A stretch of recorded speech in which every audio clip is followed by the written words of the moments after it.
I am the Women's Lunch Place, our neighbor in reality, and in our hearts when we're not there at headquarters with us tonight. A lot of you probably are super familiar with the Women's Lunch Place and have volunteered yourself there. It was our Little Black Dress initiative a couple years ago. But for those of you that are brand new, I'm very, very excited that you've joined us tonight to learn more about what the Women's Lunch Place has done and kind of how they have overcome all of the obstacles that have been put in front of them due to COVID. So without further ado, I'm very excited to welcome Allegra Mara, who is the HR and volunteer manager at the Women's Lunch Place. With 6 years of experience in the volunteer management field and a passion for service, Allegra works to expand Women's Lunch Place's volunteer base to meet the needs of the organization. At Women's Lunch Place, Allegra is responsible for managing the daily operations of the volunteer program, including recruitment, training, and scheduling of all individual and group volunteers, as well as student interns. Because of her belief in the power investing and celebrating the valuable human capital of organizations, power to that, Allegra has recently taken on more human resources related tasks and will work to strengthen Women's Lunch Place's hiring and workforce development process. Allegra received her Master of Arts in Community Development and Planning from Clark University. So without further ado, I'll pass it over to you. Thank you so much for joining us tonight. Awesome. Hi, everyone. I'm glad that I could be here with you all tonight for this lovely training. Junior League has helped us out so much in the past, whether it be volunteering in the kitchen, event help, even grants that help us keep our organization going. So thank you to Junior League and to everybody that's been to Women's Lunch Place. And if you haven't been able to come by yet, I hope that soon, in the next, who knows, 6 months to a year, everyone can come back in person and see how things work at the shelter. So I'm going to share my screen with you. I prepared, just a pretty general presentation about Women's Lunch Place, who we are, what we do, and then, how we've had to adapt, adapting COVID, which everybody has had to. So I'm excited to share a little bit more about what we've done. And so some of this might be information that you know already, but Women's Lunch Place is a day shelter and advocacy center in Boston, right on Newbury Street, dedicated to helping women in need.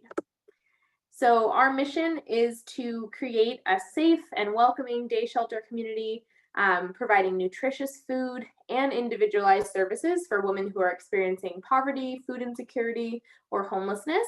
And our main thing is meeting guests where they are and treating them with dignity and respect. A lot of our guests are coming from, a lot of different situations, and we just want to be a space where they can come have a roof over their head for the day, get some food, have a shower. I'll walk you through all of the different services we offer. Oops. All right, so I'm not going to read through all of them, but these are our core values. Obviously, like I was saying, everybody is coming to us with different needs and different backgrounds, and it's our job, as staff, as volunteers, as a community of women serving women, just to meet people where they are, offer them a lot of services, and people can take whatever they feel they need at that time. And we really are building a community of women in our little basement area there. And so there is a lot of research about the need for programs like Women's Lunch Place. The mortality rate is 10 times higher for the homeless than the general population. And many women who are experiencing homelessness are also experiencing, physical and mental health issues that contribute to their situation. 64% of homeless suffer from substance abuse, and 92% of homeless women have experienced physical or sexual assault. And in Massachusetts, this number, was from the 2019 survey, so it might be a little bit off, but, in Massachusetts, there are approximately, 18,471 people that are currently experiencing homelessness on any given day. And it's important to keep in mind that being homeless means different things to different people. That could mean that you're staying with family or friends and you don't really have a permanent spot that's your home. It could mean staying at overnight shelters around the city.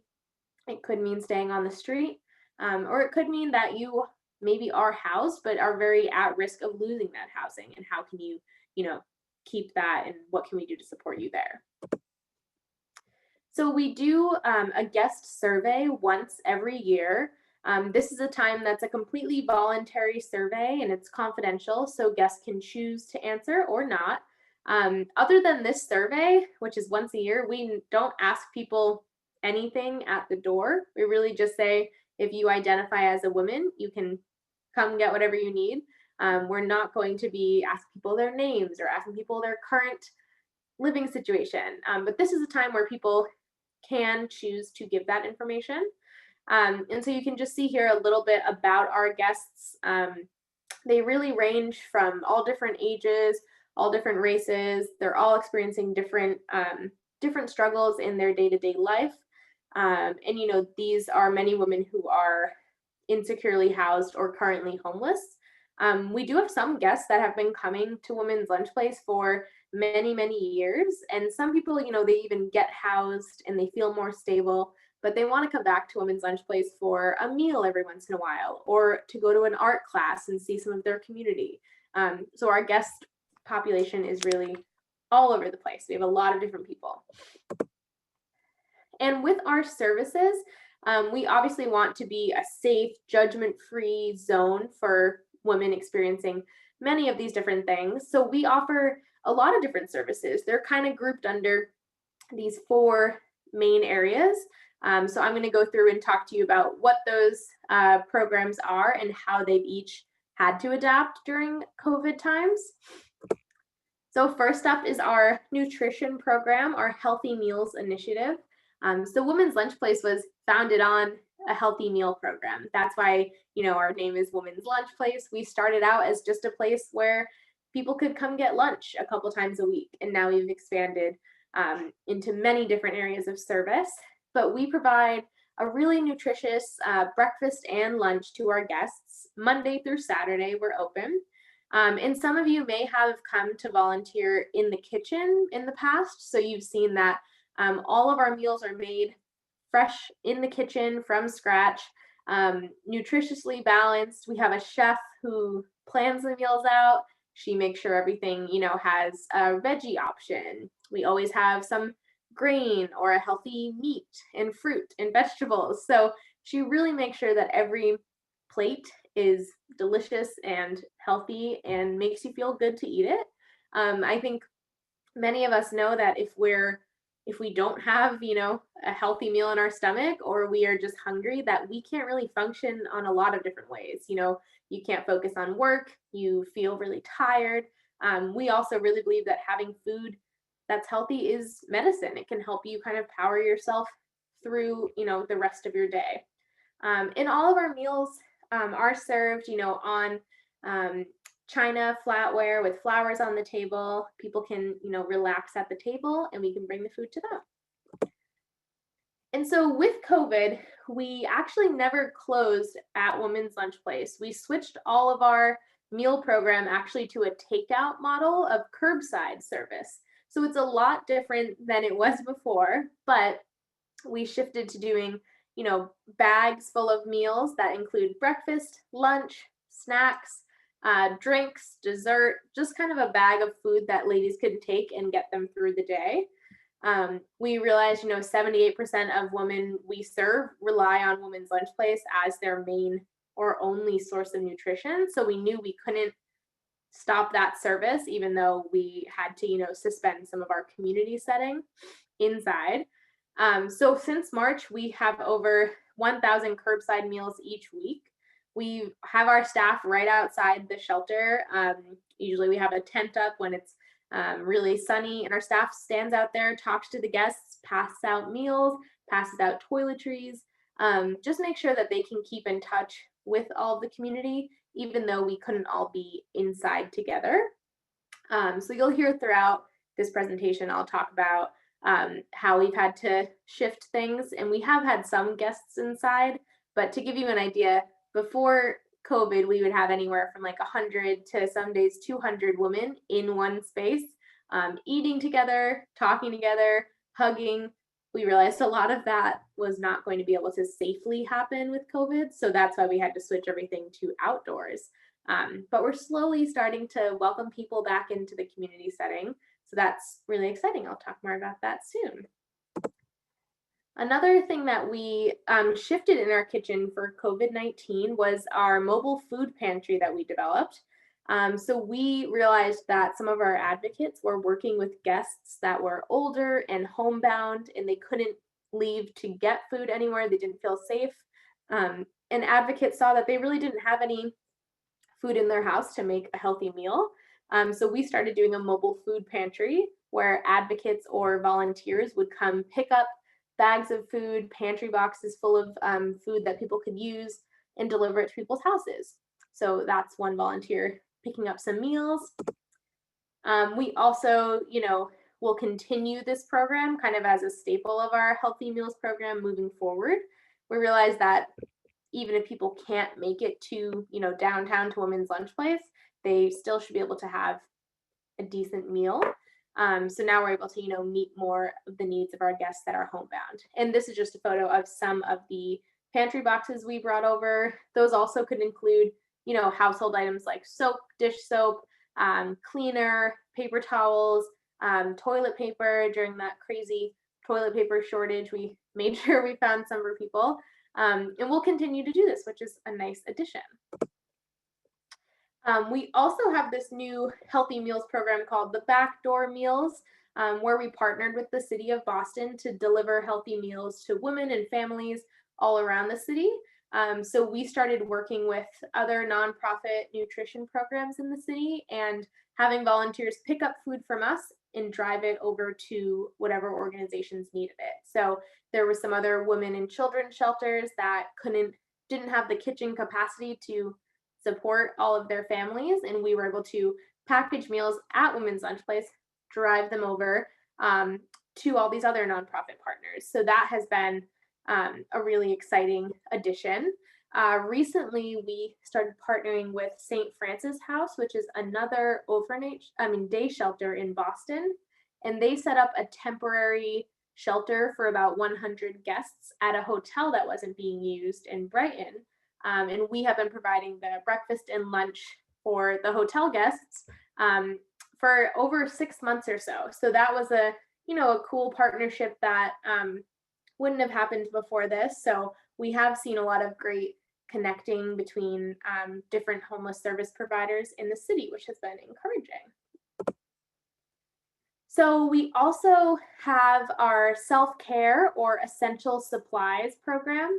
So we want to make sure that everyone has, the basic necessities to feel comfortable every day.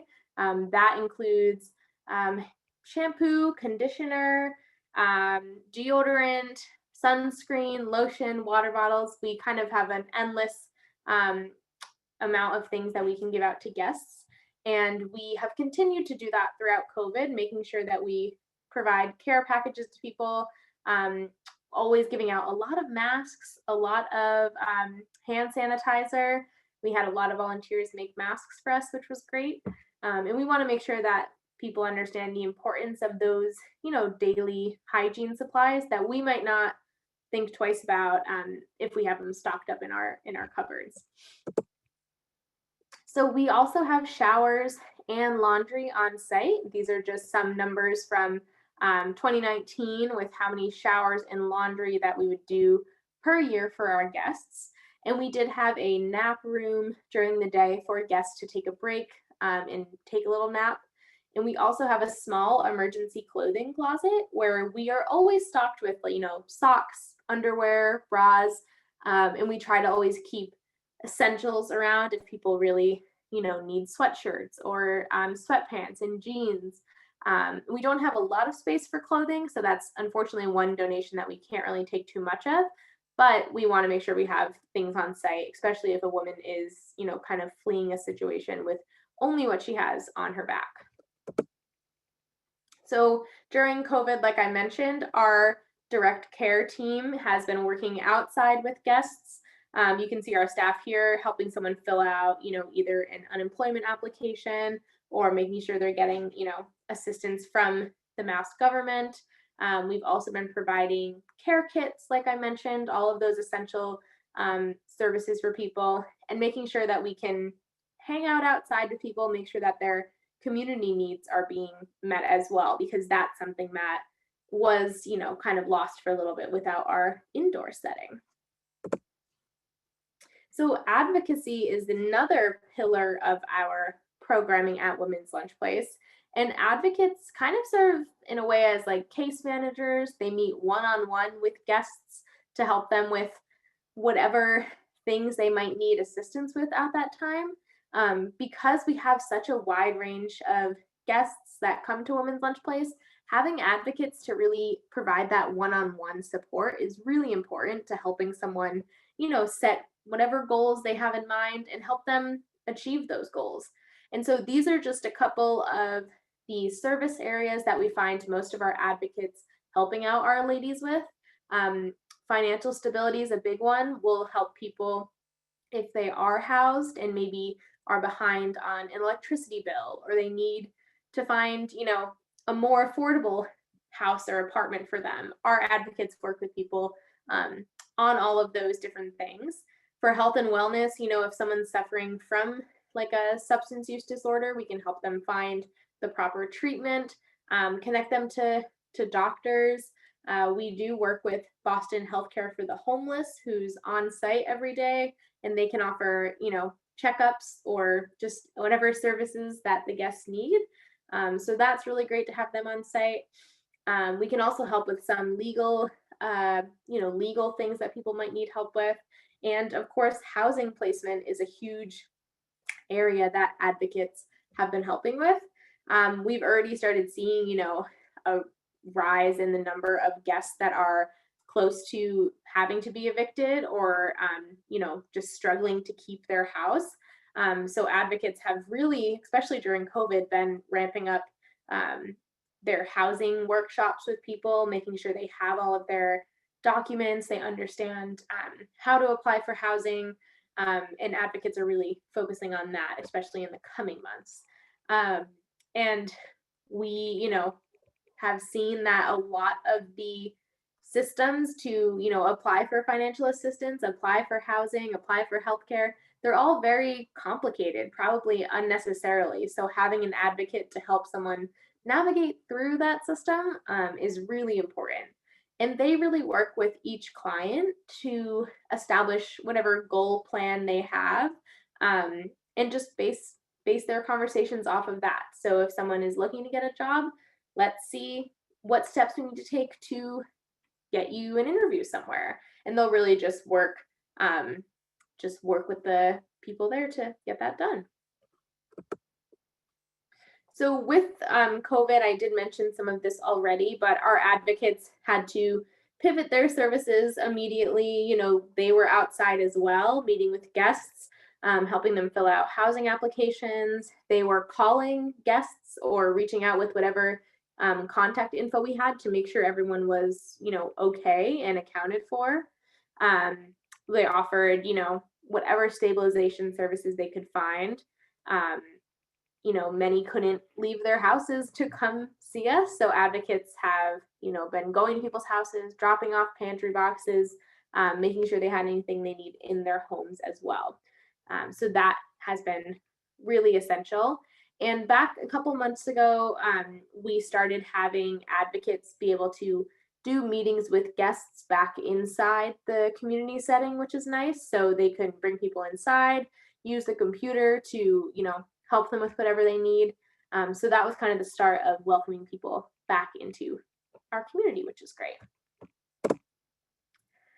So another area of our programming is personal enrichment, and this includes a couple of different things. So creative expressions is our kind of like our art program, our expressive therapy program. We do believe, that taking part in some of these classes can really improve people's, self-image, self-esteem, mental well-being, to have an outlet to express themselves. So We have some classes here like drawing, knitting, jewelry making. We have volunteers that have come and led a jewelry making class for the guests, which they love. Painting, photography, sewing. We have someone that comes and does yoga every week or so. And we were able to kind of continue yoga for a little bit throughout the pandemic when it was nice outside. And I'm hopeful, even though today was kind of gray, that we are getting to warmer weather so we can start doing some of these classes outside, since it does seem like it will be a little bit of time before we can, put 10, 15 people in a small room with no windows and do an art class. So we'll get there, but these are just an example of some of the programs. We also have our resource center. If you have come and volunteered, you may have also worked upstairs in the resource center, where we have computers, phones. People can sign out those whenever they need them throughout the day. We can take voice messages for the ladies. We also serve as kind of like the mail center for all of our guests. So if they don't have a permanent address, they can use 67 Newberry as their address and receive all of their mail here, which is great. You might not realize like how many things you need an address for, and not having that, you could miss out on some of like the stimulus checks, or you can miss out on, IDs that are being mailed to you. So we collect all of that mail on site. Staff or volunteers sort that and then make sure it gets to the women when they come to Women's Lunch Place. We also have office supplies, the resource centers where we can help people if they are trying to apply for jobs. So we have volunteers that help with resume perfecting. We always have a volunteer kind of searching job boards and printing out applicable jobs for our guests, helping them apply. This is really, where you can kind of come if you need some more help with job searching, but also if you just want to check your email or go on YouTube and check your Facebook, just those things that we all do every day. We also have our reading room upstairs in the resource center. That's a really nice, quiet space where people can just sit, relax. We have like a library in there where we've gotten a ton of wonderful donated books that ladies can just take books when they want, bring them back whenever they feel like it. And we've been able during COVID to make a cart of books that we bring outside, kind of like a mobile library, so people can still, get those books and bring them back if they want. I think you can see here, this is one of our tables with some books. We always have, random stuff from inside that we'll bring out to people. We also offered creative expressions kits that we gave out. So we had volunteers put together like a bracelet making kit to, all the supplies you need to make a bracelet, instructions, all of that. We gave out books. We gave out like coloring books were really big for a while. I also went through a coloring book phase during COVID, which was nice. Just offering ways for the guests to still try to have some type of outlet, even if they couldn't be together at Women's Lunch Place. So that's been great.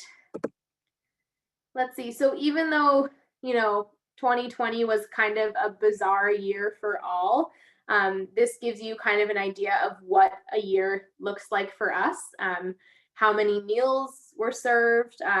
Before COVID, we would serve about 250 women daily. And since COVID started, when we switched to takeout, we have seen a pretty steady number, anywhere between like 80 to 100, 120 people that come by every day to get a bag of food. We're still seeing that number kind of stay. I think like last week it was 85. I think it's staying kind of pretty high. So a lot of people are still coming to get meals.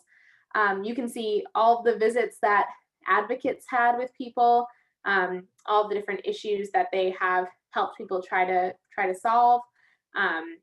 And we have also been able to give some emergency funding to people that maybe were going to lose their homes, and we can kind of help them keep that. So that was fiscal year 20, feels like a while ago, but we'll be able to kind of see what we did the second half of the year as well. We tried to count up the number of like PPE materials we've given out, which was crazy, masks and sanitizer. It's hard to to put a number on those since we've been out so many. But still, encouraging as we're moving forward.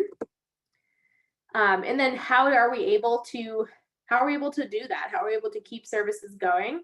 Obviously, we have our volunteer program. We also have people that donate goods, and then obviously gifts of financial support.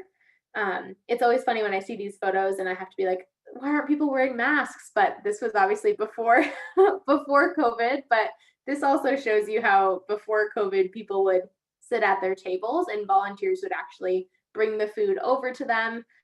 Just like a one less line that people are forced to wait in, and also just feels nicer for them to get to take a break and we can bring them the food. But that was a little tangent, so sorry about that.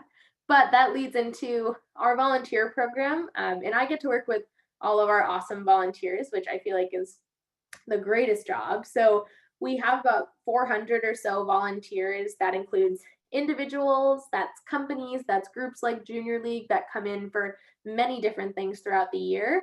And they give over 30,000 hours of service per year. And we couldn't do that without volunteers. When COVID hit, we had to actually stop having all volunteers on site, which was a pretty big shock. Before COVID, every day between the kitchen, the resource center, and the floor, we would have about like 35 to 40 volunteers a day. So when you took that all out, all of our staff kind of had to readjust our own jobs, and work on site in the kitchen, in the passing out meals.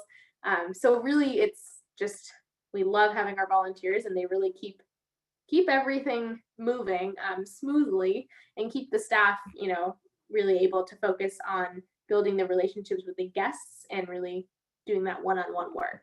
So our volunteers are awesome.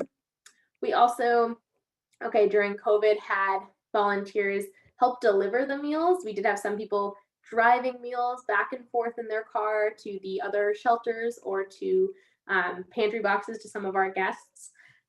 Sewing masks. We did have people donate wonderful masks.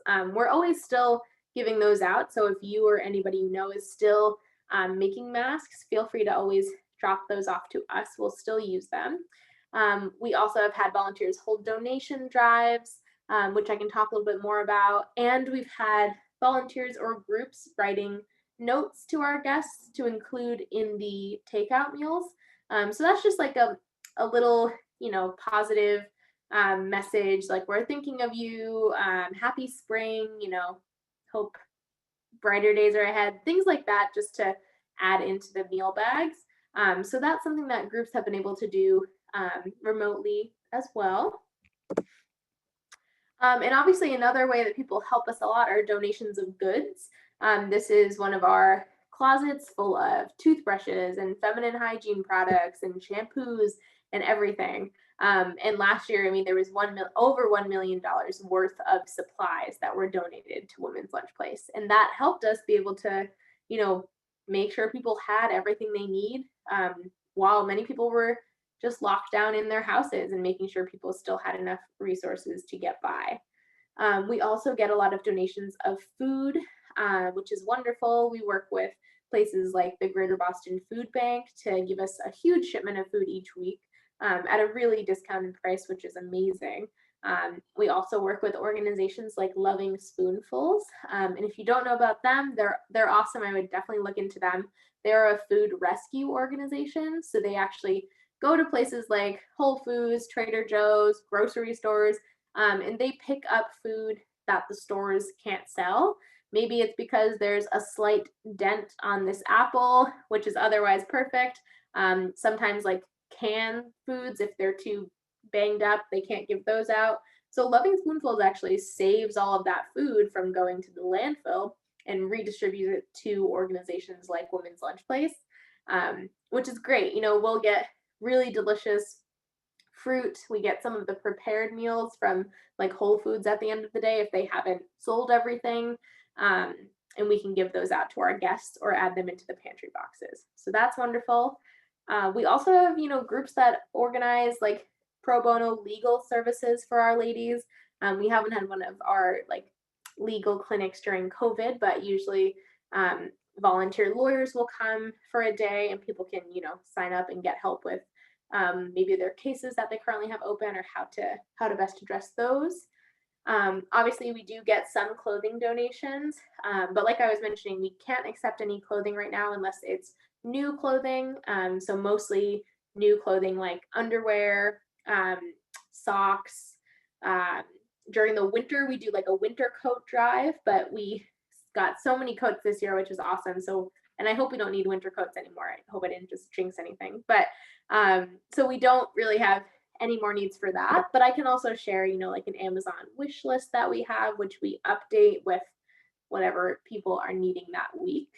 And then obviously pantry items. We got a lot of donations of like canned food, bags of rice, coffee. At one point, Starbucks gave us a huge donation of, ground coffee beans that we were able to give to guests and make sure they had a way to make that coffee too. Or we were able to use that on site to prepare our large batch of coffee for all of our guests. So that's a little bit about donations of goods. And then this is kind of a quick switch, but right now we have our Mother's Day card campaign happening.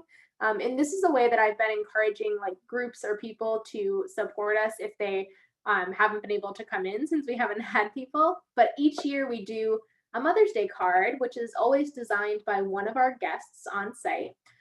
And it's a $25 card. And with that donation, it funds a week of healthy meals for one of our guests. So this year, I'll show you another picture of the card in the next slide, but this cool collage is actually the card this year.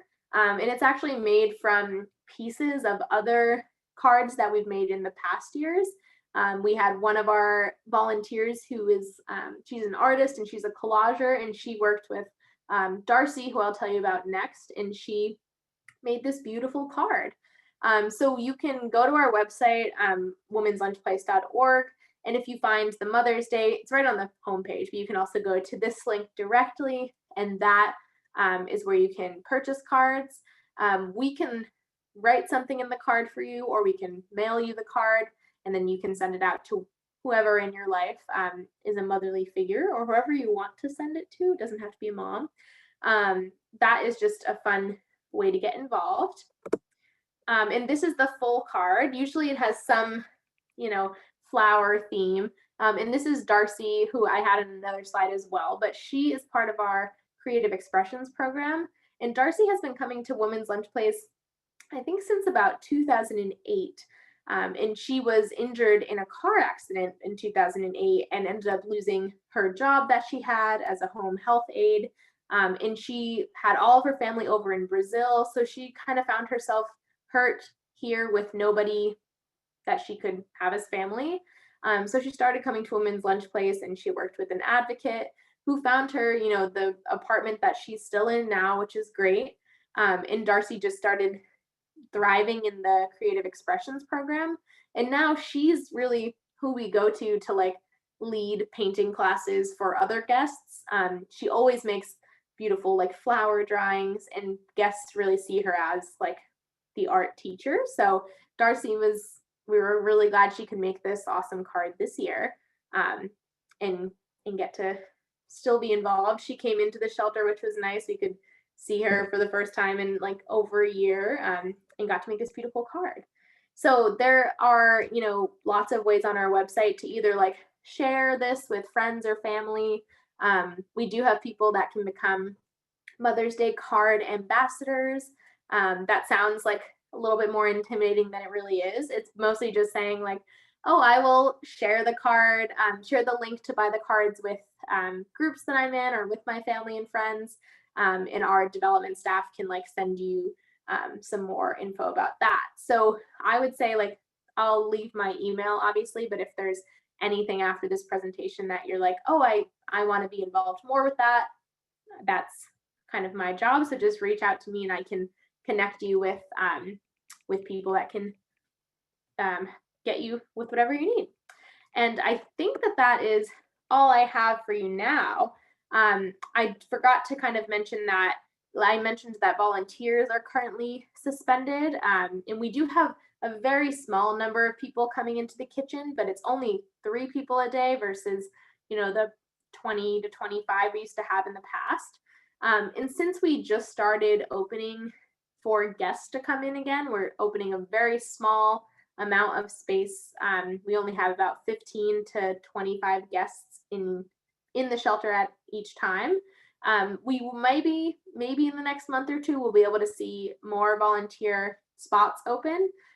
So I'll just be able to keep you all up to date. I hope that we can have groups back in soon. And Junior League has also helped out with some of our larger events in the past. So spaghetti dinner or eat lunch give, and both of those are virtual. So not as many volunteer opportunities there, but maybe by October we'll have spaghetti dinner in person, but I don't know anything yet. So we'll see.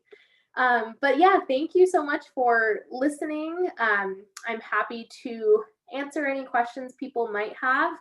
If you don't have questions now too, I can leave my email in the chat and I'd be happy to connect you guys with opportunities throughout the year. So thank you so much. Let me check the chat or see if there's any questions. Oh, thank you for putting the Mother's Day card link in there. Oh, awesome question. What specific items do you need donations of? This does change fairly often, but right now we always need like the small toiletry items like shampoo, conditioner, soap, all of that. We actually have a particular need right now for deodorant. So that's something you could donate. We've also started asking people for donations of small amounts of gift cards. So like $5 to Dunkin' Donuts or $10 to a Panera Bread. We found that one thing our guests were struggling with throughout the pandemic was finding a place that had a bathroom that they could use, which is something that we might not think about. But if you have a $5 Dunkin' Donuts card, they can stop in, get a coffee, and use the bathroom. So that's big. So right now I would say focusing on toiletries or small gift cards. And then let's see, when volunteering, oh, thank you for the Amazon list too. When volunteering is back up, how old do you have to be to volunteer? That's a great question. So we do ask that people are 16 years or older. That's the age limit to work. I mean, the lowest age you can be to work in our kitchen. If you have people that are younger and want to volunteer in some way, we can always try to do like a virtual type thing where maybe you and the younger person make cards and send those in. We can kind of get creative too. We've also had people make like toiletry kits where people make a little bag of shampoo, conditioner, soap, deodorant, toothbrush, toothpaste, and we can pass those out to our guests. So that's another way you can engage younger people in your life. Did I miss any questions? I don't think so, but we also update, that Amazon wish list pretty regularly. We keep things on there like underwear and socks. Those are always pretty common needs. But yeah, you can check that out at any point. Are there any other questions that I didn't answer or anything like that?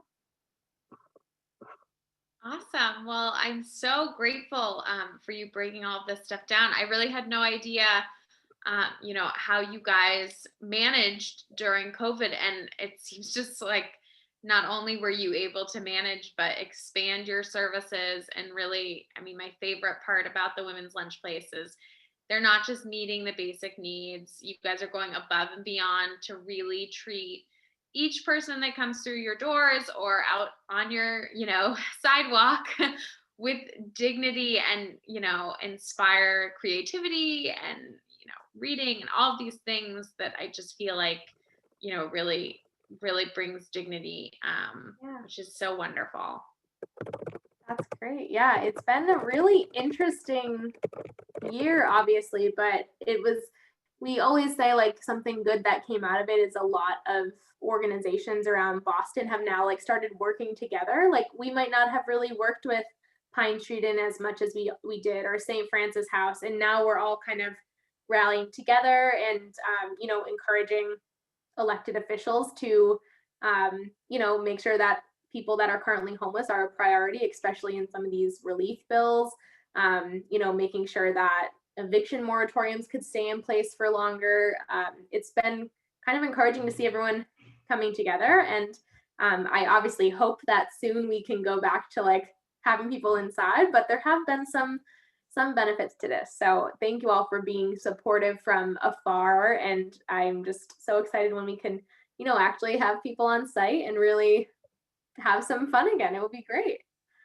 Yes, absolutely. And I have been an avid Mother's Day card buyer. They're beautiful. They're so nice. And it's just it's a gift too. I mean, to know that that money was spent for such a wonderful cause. So I highly encourage everybody to check that out. Link is in the chat. Yay. Thank you so much. And I put my email in there too. It's just allegra@womenslunchplace.org. So feel free to reach out as well if you have any further questions. Awesome. And I know a few people had requested your slide deck too, if you wouldn't mind just forwarded that to me so people can kind of review all of the options, all the things that are available. I will do that. Yeah, definitely. I'll send that to you right after this. Great. Awesome. Well, thank you so much for your time. It's so wonderful to see everybody's little picture and their name. Hopefully soon we can be together again on Newbury Street, either at the Women's Lunch Place or at our headquarters. But in the meantime, everybody stay safe, and I'll see you on the next Zoom.